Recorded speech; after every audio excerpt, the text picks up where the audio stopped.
Welcome to Roaming with Restless Women, real talk with wise, dynamic women leaders.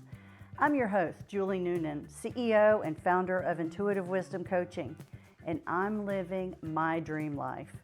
I live and work in my RV, coaching senior women leaders as they navigate corporate politics, family drama, and personal goals to live their own dream lives. These women are restless. They are never done seeking new opportunities, learning, and creating value in the world. If you'd like to apply to be on the show, stick around to the end and I'll let you know how. Let's go. Welcome back to Roaming with Restless Women. I'm Julie Noonan, your host. Today, I have a very special guest with me. Her name is Michelle Moffitt. Michelle is a licensed therapist, Enneagram expert, and an author. She has written a book called Cracked Open, A Journey to a Resilient and Independent Mindset. A book that in which she shares her personal journey of leaving a high control system to inspire growth, self-trust, and transformation. Michelle integrates science-backed strategies with the power of storytelling to help people navigate anxiety, feeling stuck, struggling with their identity struggles, and wrestling with trauma. Beyond her professional life, Michelle is a mother to 5 remarkable adult humans and lives in the Pacific Northwest with her handsome partner. Outside of work, you'll find her in coffee shops, exploring cultures through food and travel, or cheering on her favorite teams from the bleachers. I'm with you on the bleachers situation. Welcome, Michelle. Thanks for having me, Julie. It's great to be here. Well, I'm really excited to get to talk to you about helping people through their trauma, whatever that trauma happens to be. So let's start talking about, you mentioned you went through a process to leave a high control system. Can you describe to me what you mean by a high control system? What are the characteristics? Sure. High control, the particular system I was a part of um, left women with very little voice, specifically, and also children.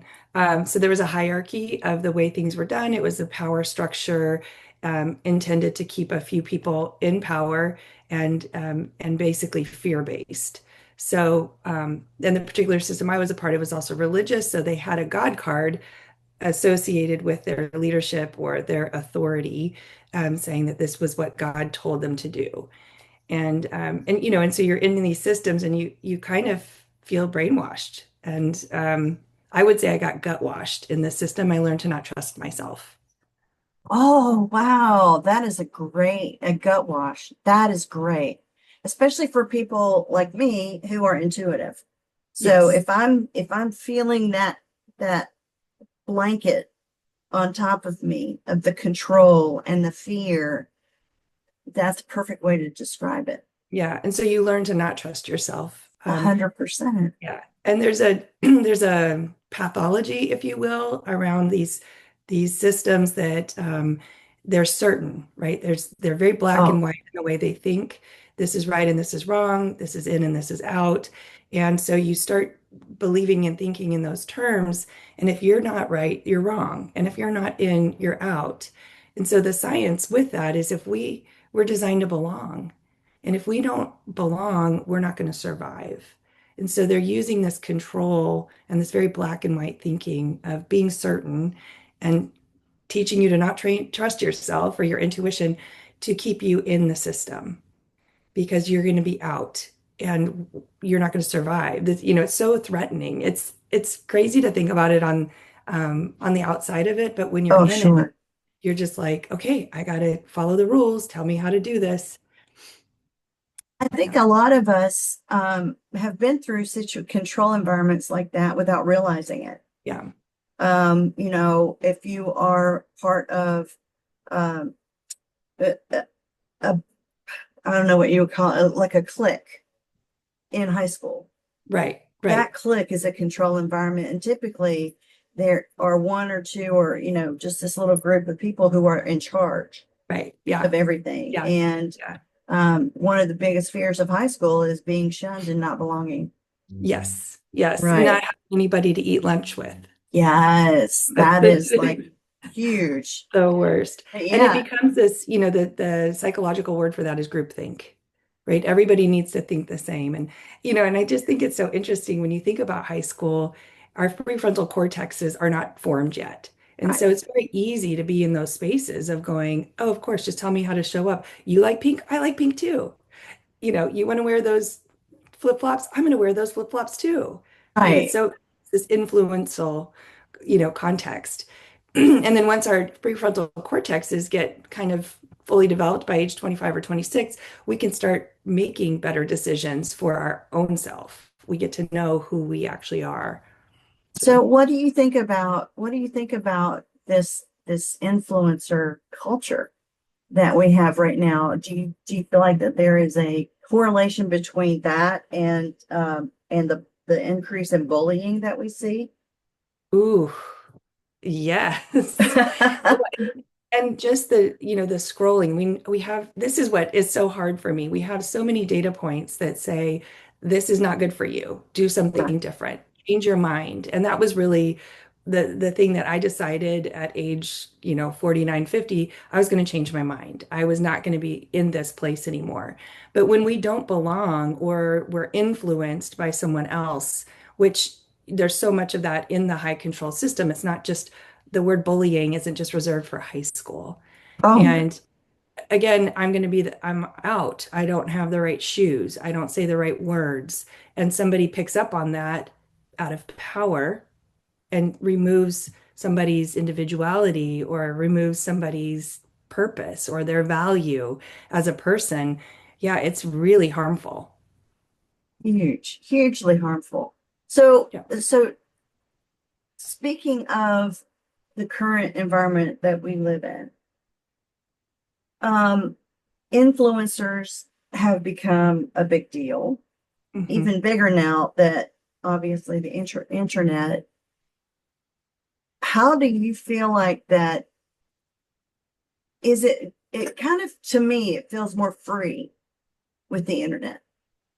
And what I mean by that is it's a false freedom Mm-hmm. because you feel like, oh, I'm free. I can go and say what I want, do what Hmm. I want.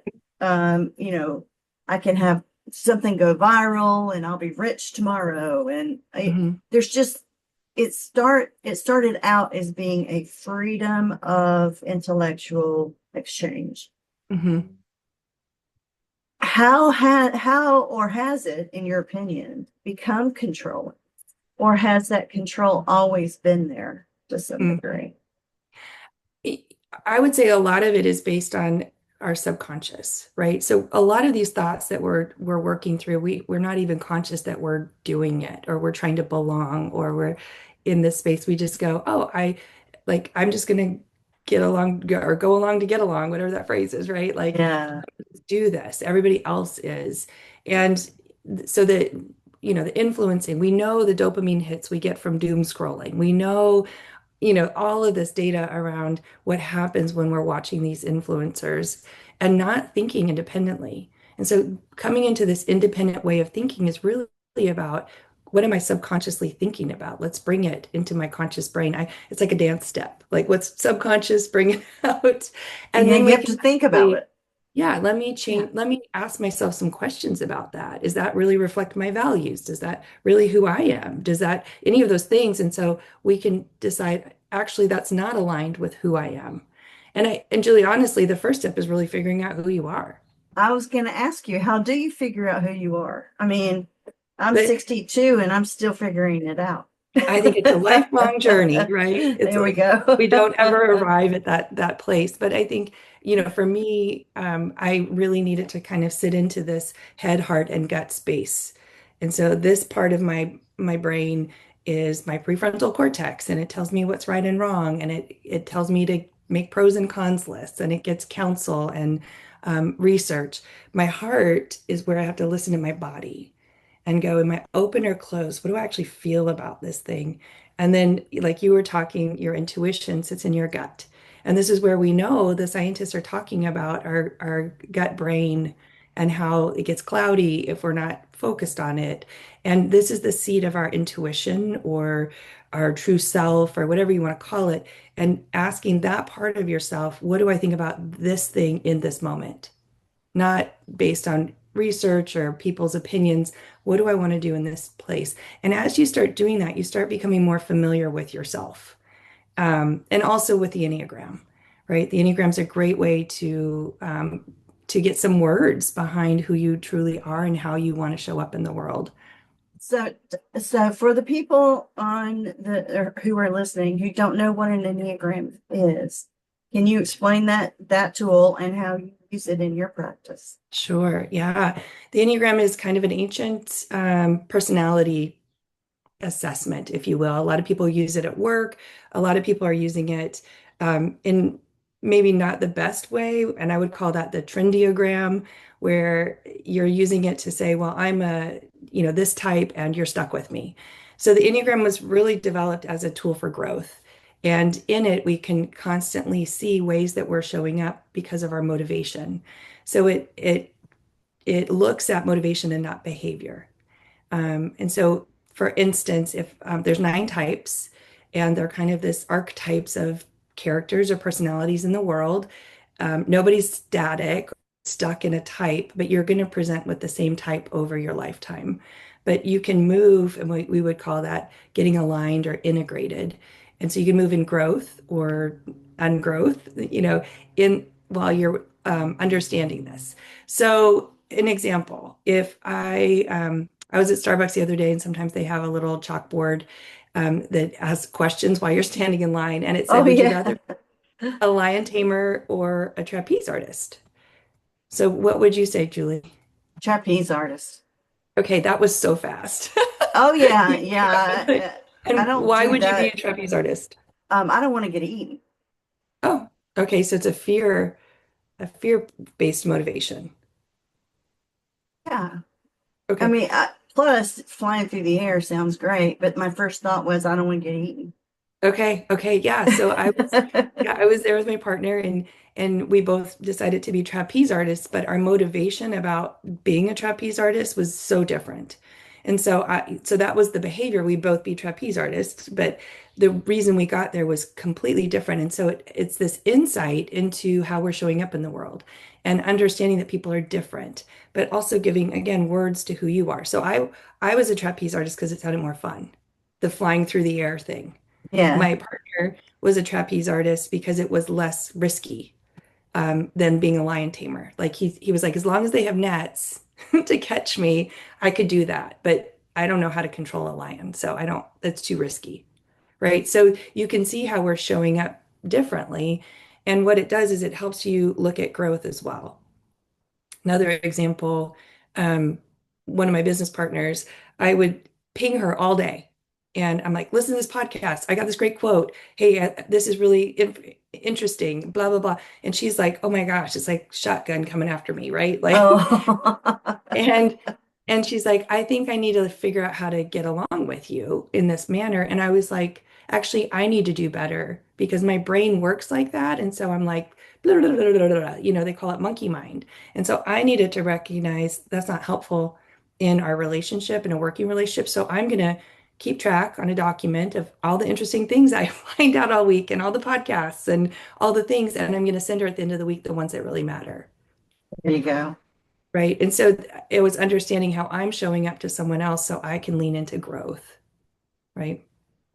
There you go. Well, one of the things that's funny that you say that because one of the things I do when I start working with a new team on a project or when I've had direct reports in my past, one of the very first things I ask and tell them is how do I like to be communicated with and how Mm, often? And because I'm someone who has a monkey mind like you, yeah.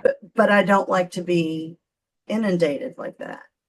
I Right. want the summary at the end of the week. So Right. Right. I And recognize that about myself. yeah, there's points in it of going, how do I give and receive feedback based on who this other person is? How will Oh, they for best hear sure. me? How do we deal with conflict? All of those things come out of the Enneagram, but back to the who are you, it really gives words to your strengths, to like your coping mechanisms. I'm a type 7. My tendency, it's monkey mind. I'm a visionary. I am enthusiastic. I'm sunny side up. I don't like dealing with pain. And so I've had to learn to be emotional. I've had to learn to sit in harder times as a therapist, but that doesn't come naturally to me. We could go all day on this. I know we could because I'm fascinated by different measurements and tools that we use. Me as a coach, you as a therapist, and how differently we use them. This episode is sponsored by me. So, as a special gift to you, our listeners, I offer a free one-on-one 15-minute breakthrough session. Bring a problem and experience how coaching works to see if it could be of value to you. Sign up for an available time on my website, intuitivewisdomcoach.com. But talk to me a little bit about the book, The Cracked Open, and what are the key elements that you learned during your progression that you Yeah. are now sharing with your Yeah. audience? It's so interesting because, I wrote it, I'm 56. I wrote it this last year, and a lot of people asked me if it was kind of my midlife reckoning. Oh, yeah. And I Well, think, yeah, we do have kind of some of those sometimes. right? And I think maybe it was. Maybe there was some Yeah, in there of recognizing I don't like where I'm at right now. And I don't have to be here. I can change right. my mind. So the original title for my book was going to be "I Changed My Mind, My Journey with Repentance." And like I said, my particular high control system was religious. And in the opening of the book, I find myself sitting in front of 8 men and one woman, having to give a story or tell them what has been going on in my marriage for 25 years.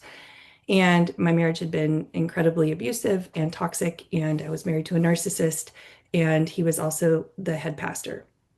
And so there's really nowhere for me to go. Wow, And talk about so getting trapped. yeah. And so Yeah. I'm sitting before them asking for help with this situation.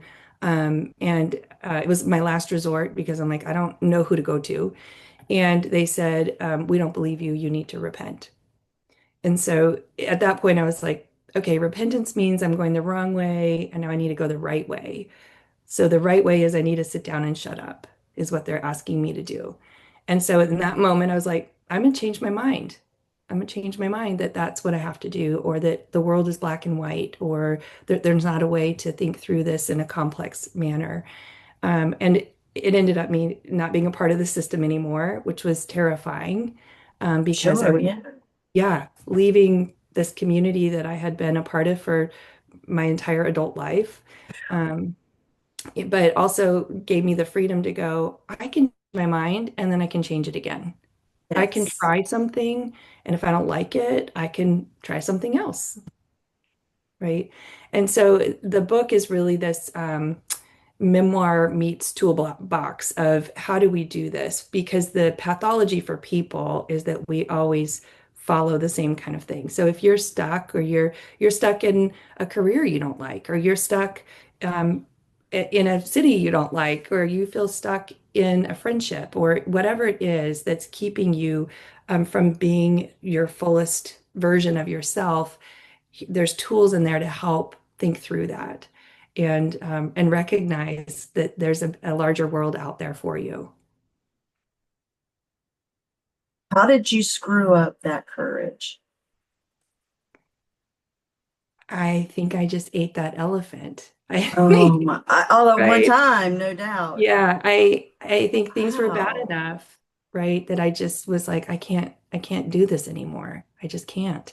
And I think again, this is the thing where we see billboards that say, hey, if you stop doing this behavior, your life would be better. And I'm always going, what I think we all want change. I think we all want better lives, but what is that point that we will step into change, that we will step into recognizing there can be something better, but it's scary and it's uncomfortable. Good. So I'm a consultant and I do change management consulting. So I take huge groups of people through this process, Yep. and not in as scary or transcendental or personal Yeah. ways, but people will only move from where they are now to a new thing if either they see the benefit of the new thing and it's going to give them something better than what they have now and they believe that, or the pain in the current situation is worse than the Absolutely. thought of going to the new Yeah. situation. Yeah. So I hit it from both directions when I Yeah. work with groups of people, but I'm sure, and when I coach, I do it on an individual level, obviously. But what what kind of pain have you worked through with some of your clients, especially women, over Mhm. the last several years? I mean, I think the number one, if we're on the Family Feud and it's like, what are Yeah, the answers coming up here? The number right. one is that women don't know themselves, right? They have been Wow, trained to show yeah. up in a certain way. Um, the word sacrifice comes up a lot for women, like self-sacrificing or don't be selfish, right? And it's like, okay, drawing boundaries is not selfish, right? Drawing boundaries is saying, here's where I end and you begin. And I need to put the oxygen mask on for me first. So even with the Enneagram, a lot of times I'll have the women take that and they'll assess as a type 2, which is the helper. And Yeah. oftentimes I'll be like, can you do it again? I want you to do it when you feel free. And so the helper is this like, I'm supposed to give to everybody all the time, and that's how I'm supposed to show up in the world. And so that's the number one thing I find is their identity issues. And then it's scary to go, well, oh, how do I best show up in the world and if I don't know myself? Right. And Right. I like the 2%, like just try something 2%. Lots of Oh, kindness, I love that. right? And Anybody you can can do change your mind again. 2%, right? Anybody can do 2%. There you And go. normalizing, like you said, normalizing that change is uncomfortable. And okay, it's uncomfortable for everybody, but let's try. I like to ask, what's the absolute worst case scenario? Yes. And Yes. typically, I say, is somebody going to die? Right. Now, I can't ask that in the healthcare situation. Yeah. However, um, what's the worst case scenario? If they're worried about finances, I could be homeless. Hmm. Right. How far away are you from that? Right. Right. Yeah. And there are lots and lots and lots of options that you can do before you get there. There's plenty of people that can help you do that. Right. So it's generally speaking when I'm working with within change in organizations, I will ask whole groups of people, what's the worst case scenario? What Hmm. could happen? You know, it usually comes back down to I could lose my job because I'm not going to be able to do the new thing. Yeah. And What's it's, the reality of that happening if we're training you and but but it's so fear-based, right? Like the oh, worst yes, scenario. And I tell you what, anxiety is a bugger and it like is the most jealous of the emotions. And once it gets control of you, it does not stop. And so all of a sudden you're just thinking, I'm going to become homeless. And then what'll happen? And then what'll happen? And then what'll happen? oh, And you're like swirling around in this anxiety world. And so I love that you're stopping. That is kind of a super highway, right? You're yeah, oh yeah, and creating branches. Like what else can we imagine in this space? Right? exactly, exactly. So talk to me about how personally your journey and your working with your clients fulfills your purpose. Yeah, I love story. I think I'm a narrative um s- you know uh trauma coach, right? So we talk a lot about going back into these stories that somebody has had, trauma or something difficult that happened. And as they're telling the story, they get back into it, but somebody's focused with them. And so I love doing that work that, I've had several people who have read my book and they're like, changed my life. It helped me recognize the system I was in. The book's landed in some interesting places like family law, where there's a lot of domestic violence that happens that looks like me, like people that, are not walking around with bruises and black eyes, but have pretty significant domestic violence has happened to them. And so that's been interesting. And so I feel like great purpose around being able to share my story, and help people along the way as they discover. So, the book is got this psychological bent in it because I really needed to understand how I found myself in this place and then how I got out. And I think it's so hard because you have these authority figures with the God card telling you things. I remember going to a church and they would say, if you don't leave the building feeling terrible about yourself, we didn't do our job, It's, right? So you need to be reminded that you're a big sinner. And I carried that with me. I was a good student, went to college, a nice person, yeah, like kind was always one of my values, be kind. And I somehow picked up a message at a church that said, I need to be broken because I'm bad. Right. And so I would tell this story to people that I needed to be broken. And after I ended up marrying my husband, that my husband was the one who God sent to do that. Like, how effed up is that? yeah, Right. yeah.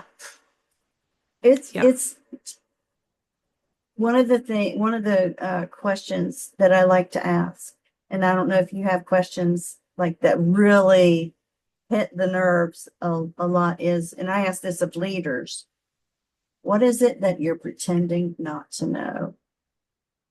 Ooh. And now it's not my question. It was from Susan Scott in her book, Fierce Conversations. And this was before Crucial Conversations. Um, but a lot of times, what I will find myself doing is asking myself that question. Hmm. So when I'm deluding myself, Hmm. or I'm on purpose lying to myself, Hmm. which happens to all of us Yeah. because we've made up these stories. And once we get in our head, here's who we are, then everything has to follow to that, Mhm. right? Or else we don't know who we are. Yeah. And it's just amazing how what are you pretending not to know kind of brings out, particularly in leaders, what their contribution to a situation is, Yes. Yes. right? And so that's part of it. And Are you living this life because you're choosing it? What are you getting out of it, right? yeah. Yeah. And I love that Mary Oliver quote, tell me what is it that you want to do with your one wild and precious life, I right? Is love this that what, is too. this what you want? Right? Because you can choose differently. But that question, say that question again. What are you pretending not to know? Yeah. Also leads to that complicity, right? And I recognize places that I've been complicit of being a part of this system and the teaching and the pain and suffering I've inflicted on other people. And so don't pretend that you don't see what's going on around you when you are part of these systems. Say something, see something, say something. Exactly. It's people are afraid to know themselves. Hmm. Um, and I'm not sure that I've seen that until like maybe COVID is when I started noticing it. Well, and I think it's so interesting, Julie, because you sounds like you did not fit the mold, No, right? not at You didn't all. fit the mold. And so if we're choosing to actually know ourselves, there is that kind of residual question of saying, if I show up for who I truly am, will I fit? And if I can't fit, then I'm Judas, right? Then I'm out. Um, Yeah, but I just and changed the mold. yeah. Well, and I think you got to tell people that. That's Yeah. amazing because people are so fearful of not Yeah. belonging, right? Yeah, they are. And even today, sometimes I wonder, is there a place where I feel like I belong 100%? And part of it is it's okay not to belong 100% Hmm. in any one place. Maybe where I belong is with myself Yes. and my higher power, if you Yes. have one, your higher power, Yes. because we're all unique. Right. And shouldn't we all kind of be? Yes. And that's when I meet with my clients, that's our first session is going, I want you to finish your work and be able to walk into a room and go, here I am. Not what do you expect of me? Where am I on the ladder of success compared to you? Like, here I am, here's my gifts, my unique self, let me give it away. Right. Yes.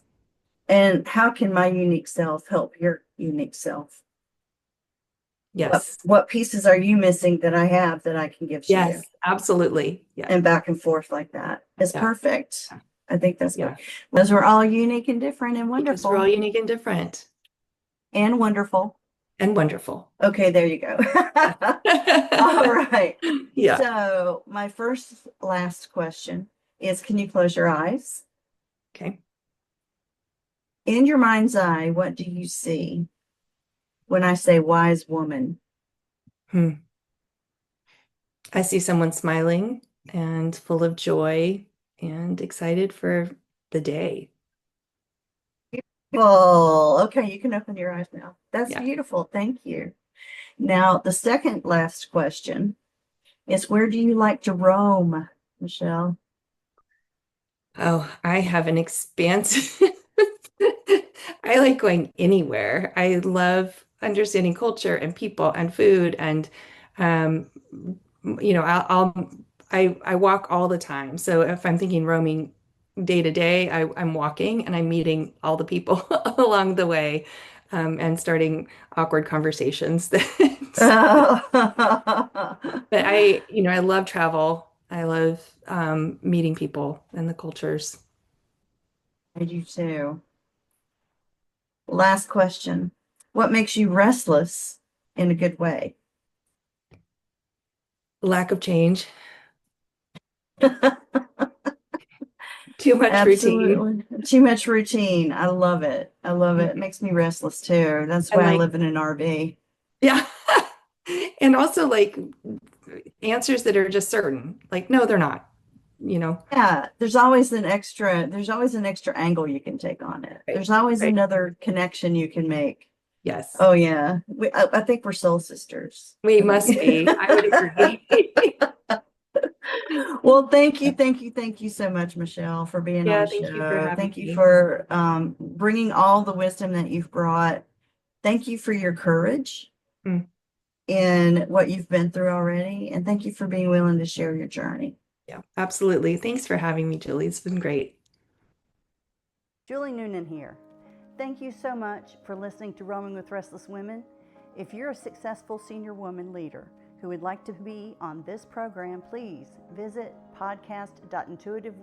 podcast.intuitivewisdomcoach.com. If you enjoyed this interview, please share this episode on social media and make sure to subscribe so you don't miss any future episodes. Your thumbs ups and reviews go a long way.